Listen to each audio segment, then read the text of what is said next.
Hola amigos, ¿cómo les va? Gusto saludarlos. Fin de semana al fin, como digo siempre. Bienvenidos a De Todo y de Nada, tu programa electrónico. Estamos en un fin de semana que es especial porque es un fin de semana largo, fin de semana de Semana Santa.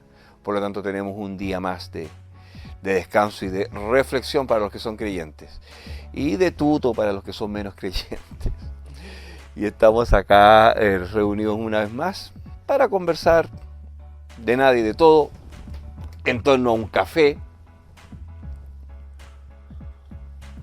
los amigos electrónicos, y para ver algunos temas. Antes de iniciar y como siempre, saludar a todos los amigos que se unen cada día a nuestro canal y principalmente a los regalones, pues tengo varios.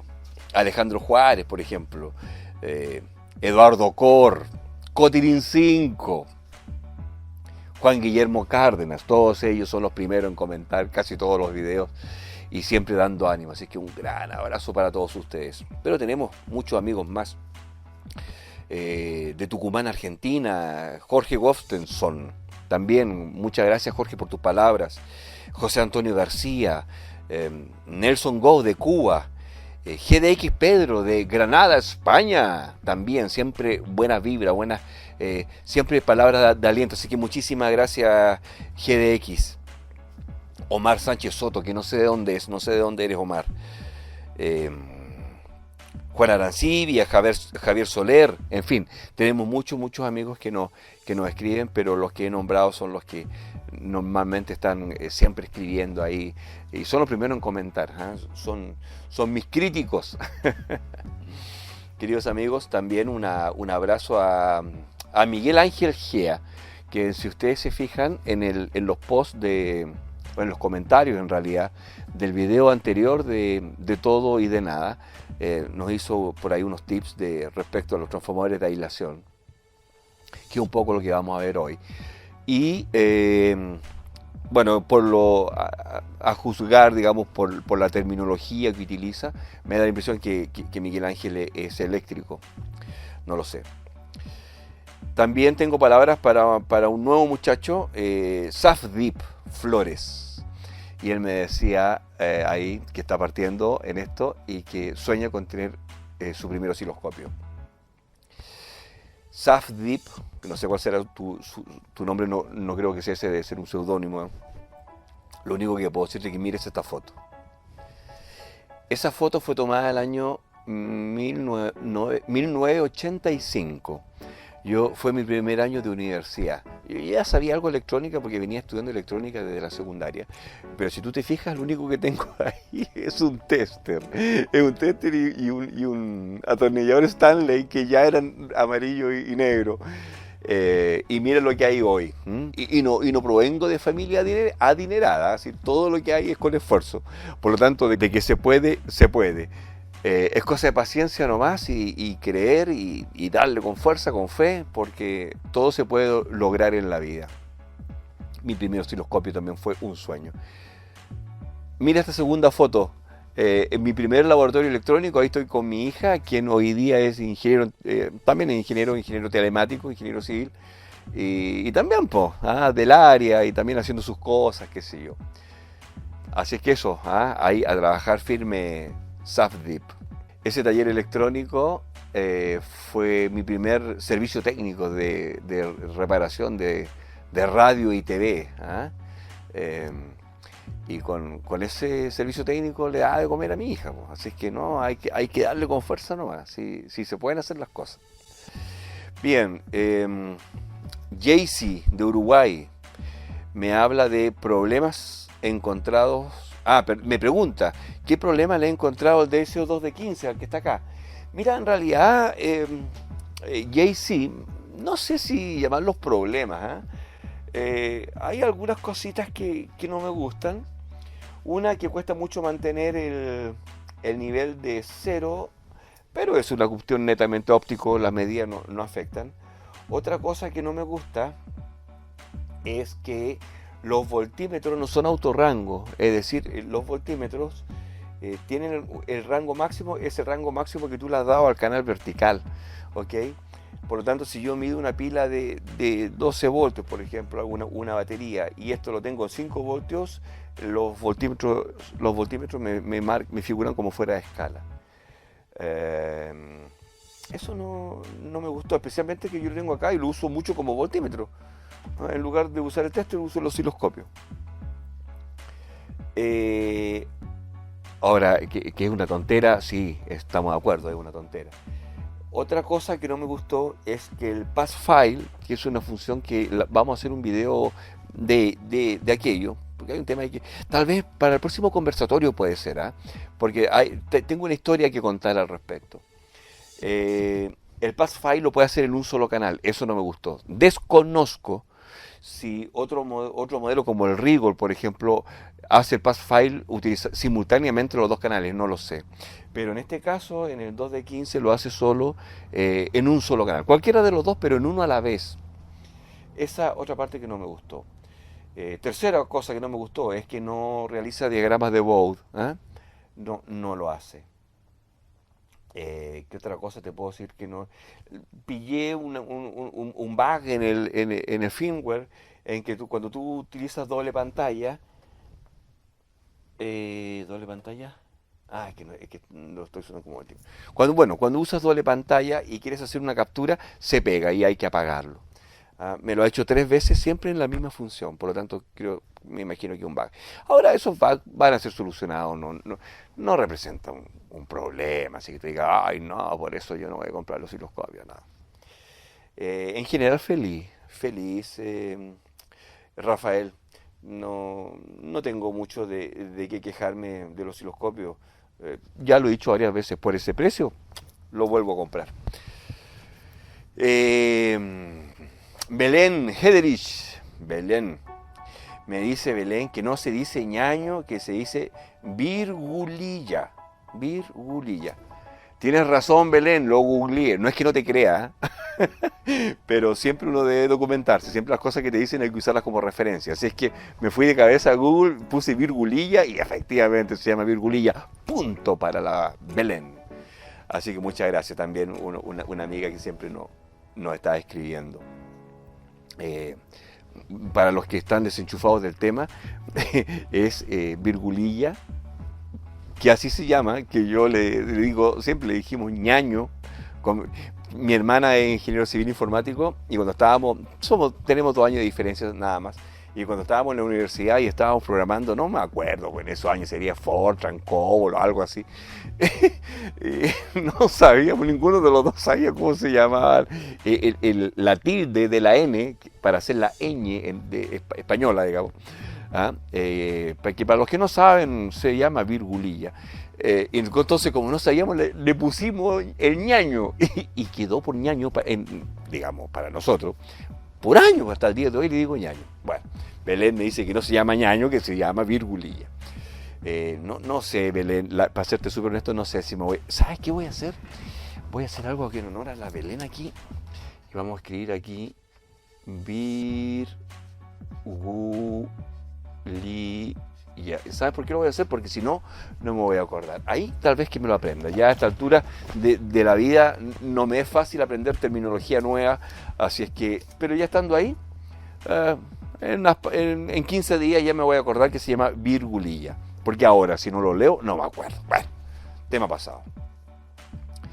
También comentarles que esta semana se lanzó el primer capítulo del curso de Arduino. Pareciera que tuvo buena acogida, no lo sé todavía. El de electrónica, si bien es cierto, tenemos grabados 2 capítulos, aún no estamos seguros si los vamos a lanzar o no. Hasta aquí está programado para que el primer capítulo sea lanzado el día martes. Pero la verdad de las cosas es que, también lo dije en algún capítulo, no recuerdo en cuál, el que mucho abarca poco aprieta. No sabemos qué tal grado de interés tiene. Es más, con el curso de Arduino vamos a probar unos 2 o 3 capítulos más y vamos a ver qué aceptación tiene, si no, para qué vamos a hacer algo que la gente que está adherida al canal no tiene mayor interés. Creo que somos poquitos en el canal, creo que somos como 400 personas. Por lo tanto, si al 10% no le interesa, digamos, o sea, no, miento, si no le interesa más de un 10%, en realidad como que no tiene sentido. Por lo menos tendríamos que tener unas 40 personas interesadas para que valga la pena el esfuerzo de hacer los capítulos, grabarlo, editarlo, subirlo, en fin. Por lo tanto, también lo vamos a ir evaluando. Lo que sí no vamos a dejar de hacer es el review, o más que review, el conversatorio de algunos instrumentos en particular, los que tenemos, que faltan muchas cosas por ver. Del mismo DSO2 de 15, ahora nos vamos a tirar a hacer varios videos específicamente para él, trabajando varias funciones que tiene, que son bien interesantes. Y tampoco quiero dejar de hacer estos conversatorios los fines de semana, mientras Dios me dé la fuerza, por cierto. Estos conversatorios que lo hemos ya denominado de todo y de nada, porque hablamos de todo de electrónica y de nada en particular. Y finalmente he dejado para el final a este par de amigos, que la verdad la cosa es que no sé si felicitarlo o apalearlo, pero ay. Me refiero a Clemente de España y Fernando Piñate, que no sé bien Fernando de dónde es. Me da la impresión que también es de España, pero no estoy seguro. Eh, ay. Lo que pasa es que con Fernando me pasó un caso.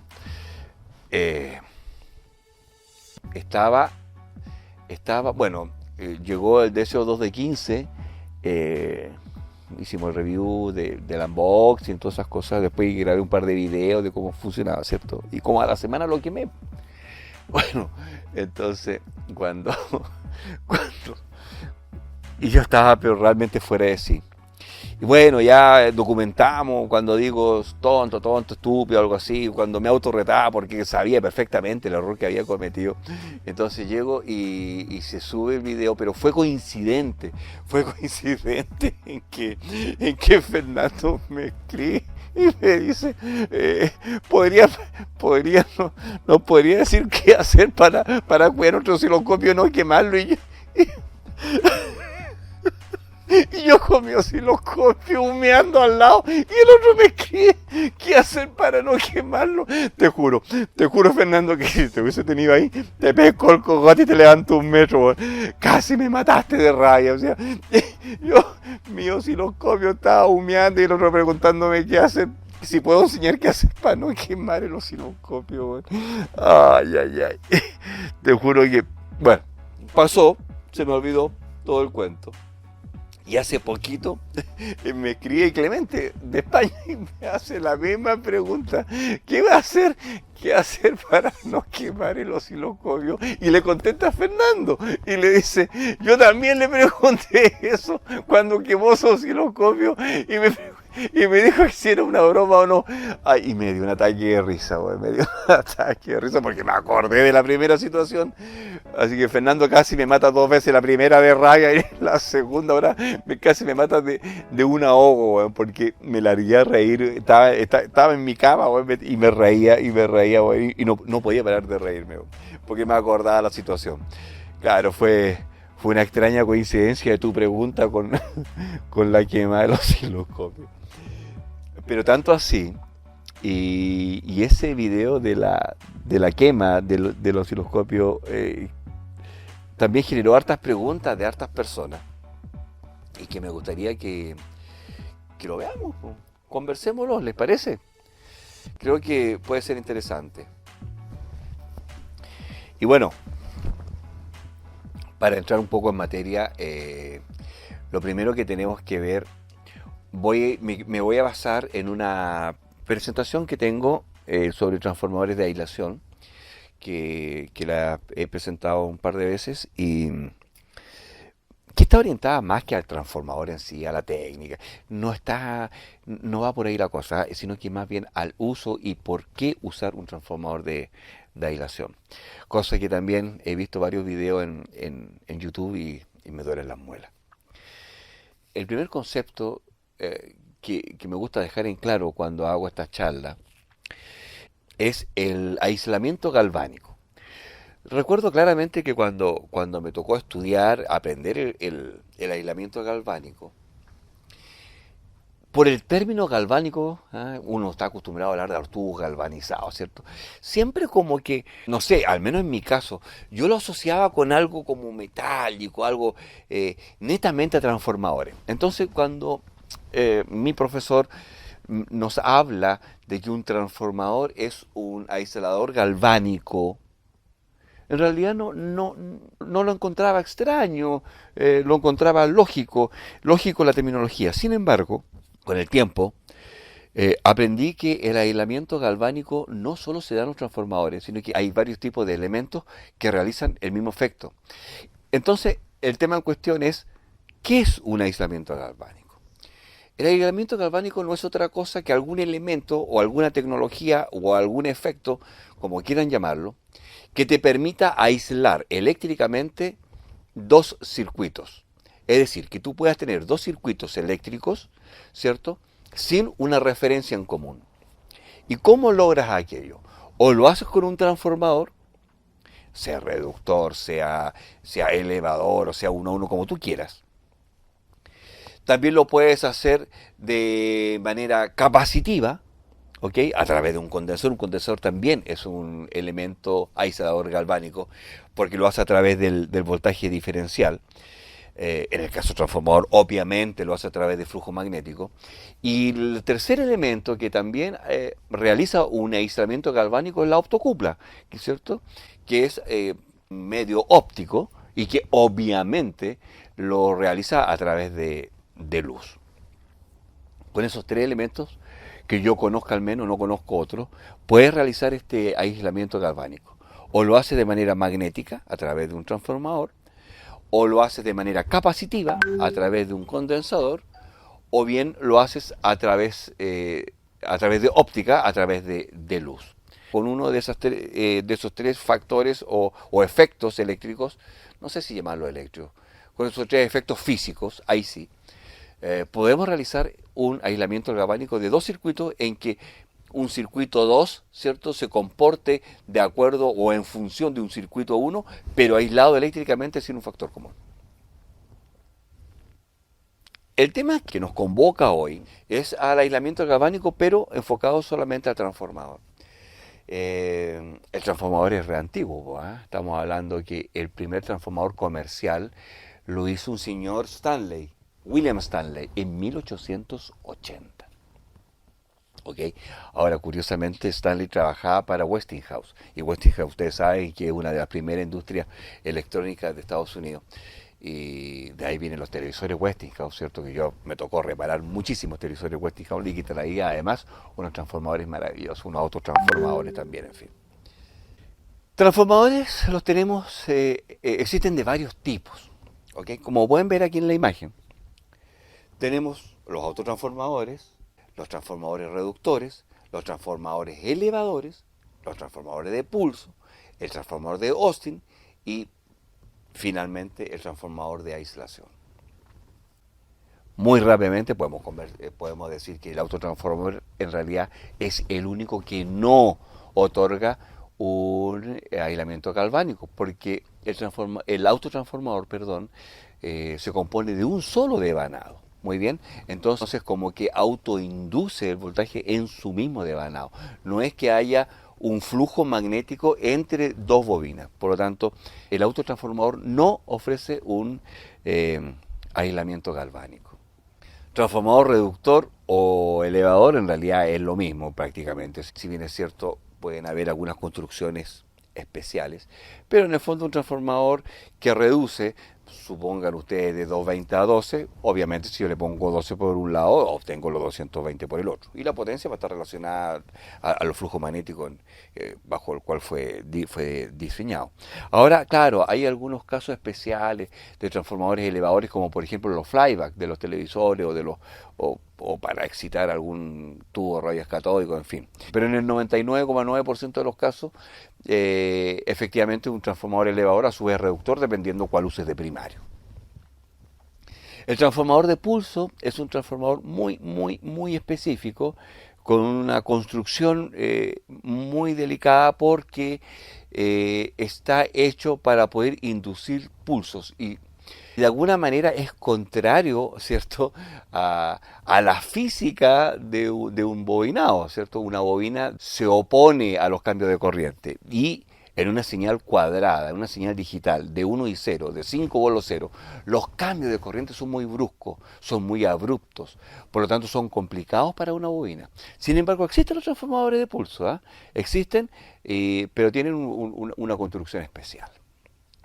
El otro transformador que también es poco conocido eh, es el transformador de Austin. El transformador de Austin se utiliza mucho en las torres de telecomunicaciones, de las radioemisoras, principalmente en las radioemisoras AM. ¿Por qué? Porque, bueno, en lo que son los radioaficionados, lo que son las radioemisoras FM, lo que son las repetidoras de microondas, en fin, la torre no es más que una estructura de soporte, es un soporte sobre la que se van colocando los sistemas radiantes. Sin embargo, en una radioemisora AM, la torre es en sí el elemento radiante. Si ustedes la miran bien, no tiene ninguna antena instalada, sino la estructura de la torre, el fierro de la torre, es el elemento radiante. Tanto es así que ese tipo de torres, en su base, en donde se acopla al terreno, hay un aislante cerámico de proporciones. ¿Ah? Es más, los radiantes, los radiales de tierra de ese tipo de antenas son subterráneos. Por eso es que están ubicados en terrenos muy espaciosos. Por su baja frecuencia y su gran longitud de onda, estas torres son bien altas. Estamos hablando por lo menos 60 metros. Entonces, ¿cuál es el problema? Que tenemos una radioemisora en que el elemento radiante es la torre en sí, que además son estaciones de radio que tienen alta potencia. La reglamentación aeronáutica del mundo dice que para torres de sobre 24 metros deben tener en la punta y muchas veces en la estructura, y ahí depende de cada país, balizas, luces que de alguna manera adviertan la presencia de estas torres. El asunto es cómo alimentas una baliza en la punta a los 60 metros, 30 que sean, a los 30 metros, con un cable que tiene que venir al suelo porque se tiene que alimentar desde la caseta de transmisión, ¿cierto? Sobre un mástil que es radiante y que tiene una tremenda potencia como es el caso de una M, varios kilowatts. Obviamente ese cable se va a comportar como una bobina, ¿cierto? Se va a inducir radiofrecuencia en ella, ¿correcto? Y obviamente al llegar abajo de la caseta va a ser cortocircuito. Es evidente eso. Por lo tanto, ahí se utiliza un transformador especial en que su misión es aislar el voltaje de alimentación de la baliza de la radiofrecuencia. Y ese transformador especial es el transformador de Austin. Obviamente va abajo en la punta del elemento radiante de la torre, en definitiva, al lado del aislador cerámico que aísla la estructura de la torre a tierra. Bien, y el último que nos queda es el transformador de aislación, que es el tema que quiero tocar hoy con ustedes. Y un transformador de aislación no es otra cosa que dos bobinados con exactamente la misma relación de vuelta, de espiras, una de la otra. La misma cantidad. Ni siquiera la misma relación, la misma cantidad. O sea, si aquí tiene 1000 vueltas, acá tiene 1000 vueltas. Eso hace que el transformador de aislación sea 1 a 1. Si yo le coloco 110 voltios, me salen 110. Si yo le coloco 220 volts, salen 220. ¿Cuál es la gracia? Es que al estar aisladas y lo único que une un devanado del otro es el flujo magnético, tengo una aislación galvánica perfecta. Eso de perfecto, esa está por ahí. Porque entre ellas, además, debe haber una pantalla, un apantallamiento electrostático, para que realmente no pasen frecuencias altas de un bobinado a otro. En definitiva, ¿para qué realizar esto? Esto se realiza por tres motivos básicos a saber y que son interesantes desde el punto de vista electrónico. Un ingeniero eléctrico de aquí me puede hacer pedazo, puede decir hay muchos más motivos, no lo sé. Pero desde el punto de vista electrónico, ¿por qué utilizar un transformador de aislación en un laboratorio electrónico? Para mí hay tres motivos. El primero es depurar la onda del suministro eléctrico, es decir, poder eliminar el ruido, los armónicos, deformaciones, etc. El segundo motivo es la protección de las personas y equipos, y también evitar los cortocircuitos y fugas a tierra. Y el tercer motivo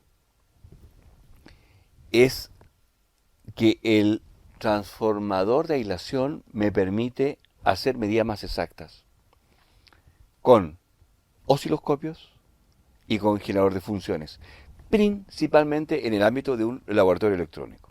Puedo mencionar así al pasar de que el transformador de aislación, por ejemplo, es obligatorio en los hospitales, en los quirófanos, por ejemplo, en donde hay instrumental muy preciso y para evitar fugas a tierra. Todos los quirófanos usan transformador de aislación. Como ustedes pueden ver en la figura, una onda senoidal pura es como la A, en donde matemáticamente, ¿cierto? Corresponde al voltaje por seno de omega t. Esa función matemática a mí me describe una onda senoidal perfecta y que a la que aspiramos todos los electrónicos. Que ojalá nuestra distribuidora eléctrica nos entregara una onda perfecta de 220 voltios RMS. Sin embargo, el primer problema que tenemos es el ruido, que es el cuadro B. Y el ruido no es otra cosa que aquello, ruido que se indujo en algún punto de la línea de transmisión eléctrica, ¿cierto? Hasta que llega a nuestro domicilio. También hay dos otros fenómenos que yo los tengo definidos como C y como D, y que el C dice relaciona a las deformaciones y el D a los picos de transiente. Estos generalmente suceden cuando en nuestro circuito eléctrico tenemos conectados cargas que son capacitivas o inductivas, como soldadoras, como taladros, esmeriles, como maquinaria eléctrica en general. Si tú vives al lado de un taller eléctrico o de una maestranza y eres electrónico y tienes un taller en tu casa, créeme que estás en problemas. Tener un taller de ese tipo al lado de un laboratorio es como el colmo del electrónico, porque todas las máquinas producen mucho ruido y provocan deformaciones en la señal eléctrica. Por lo tanto, es un tema que hay que manejar.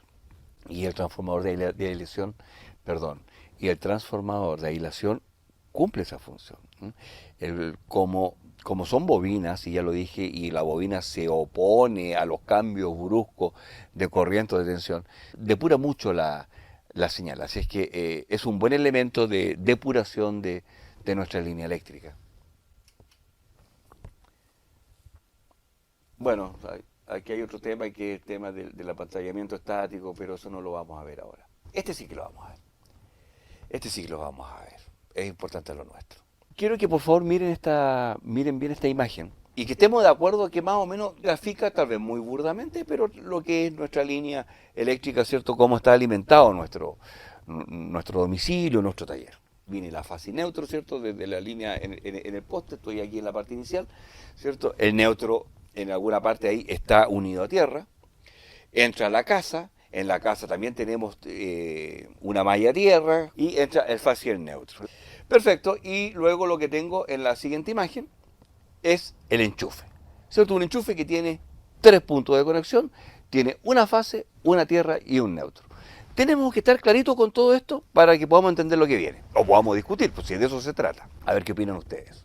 Tal como está en el esquema, si ustedes se fijan bien, el neutro está a tierra, está referido a tierra, ¿cierto?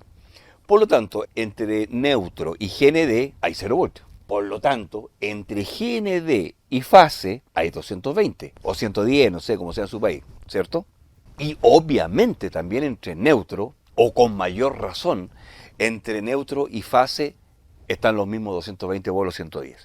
Alguien me puede decir, no, pero es que resulta que si yo mido entre neutro y tierra hay un pequeño voltaje, claro, pero eso es cuando estamos con problemas, ¿cierto? O el neutro no está a 0 voltios porque en algún lado tomó alguna componente continua, o su referencia a tierra no está bien hecha, o su malla a tierra no sé, está mal calculada, o no tiene sales, no sé. Pero en términos teóricos, el neutro es 0 voltios. y tierra es 0 voltios. Por lo tanto, entre neutro y tierra no debería existir tensión alguna. Es cierto que en la realidad existe, ¿ok? Pero no debería. Y cuanto más cercano a cero estemos, la Tierra está más bien calculada o mejor construida. Por favor, observémosla. Si una persona que está con los pies puestos en la Tierra, y ojo con ese dicho, ¿ah? Pies puestos en la Tierra, y es porque la Tierra es Tierra, 0 voltios. ¿Por qué 0 voltios? Porque nuestro neutro también está referido a Tierra. Si toca el neutro con una varilla metálica o bien con la mano, no le va a ocurrir absolutamente nada porque la diferencia de potencial entre él y el neutro es 0 voltios. Ahora, observe la figura B. Si esta misma persona toca el terminal de tierra del enchufe, no le va a ocurrir absolutamente nada porque está al mismo potencial al cual se encuentra él. Por lo tanto, la diferencia potencial entre él y tierra es 0. Pero si toca la fase y él tiene los pies bien puestos en la tierra, el sacudón que le va a pegar va a ser fenomenal. Porque entre él y tierra van a estar esos 220 bolos, los 110, lo que ustedes quieran, ¿correcto? Y a través de su cuerpo va a circular corriente hacia tierra. La persona está cerrando el circuito. Yo creo que todos estamos claros en aquello, no creo que haya discusión. ¿De qué va a depender la cantidad de corriente que le va a dar a él? De varios factores, ¿cierto? En el fondo de un solo factor. Es de la resistencia que le ofrezca él a tierra. Ahora, ¿de qué depende ese valor, esa magnitud de resistencia?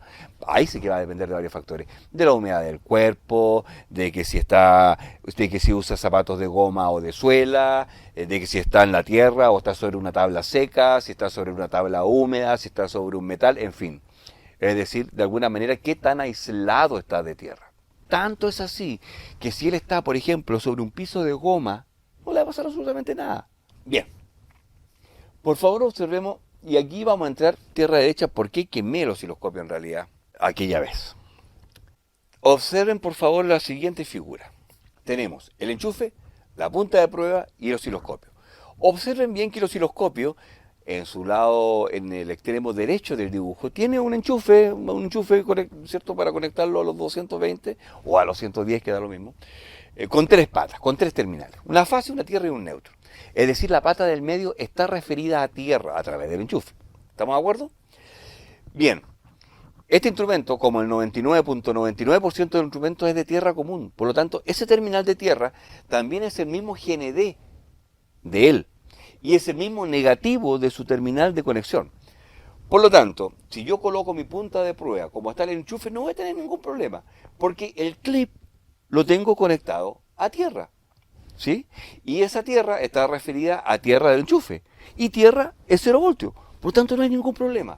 La punta positiva la tengo a la fase, la tengo entrando al punto de prueba, al punto vivo del terminal de prueba del osciloscopio.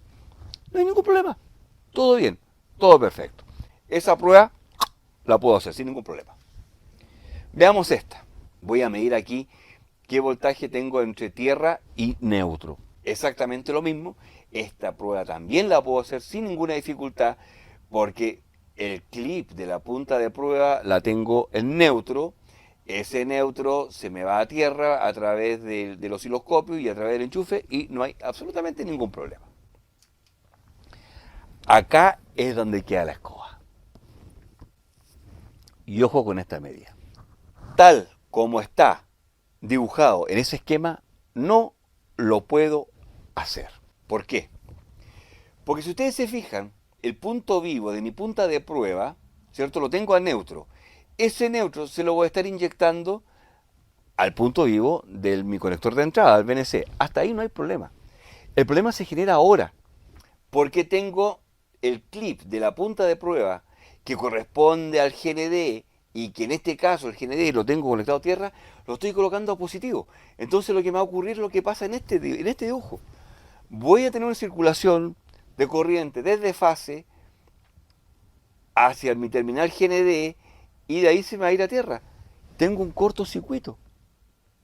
Y ese cortocircuito no me está entrando solo por el chasis. Recuerden que al ser el instrumento tierra común, obviamente también se corresponde a la tierra la fuente de poder. Entonces tengo todo el equipo todo el equipo es el que me está haciendo el cortocircuito a tierra. ¿Cómo lo podría solucionar para que esto no se queme? Súper fácil, haciendo este esquema.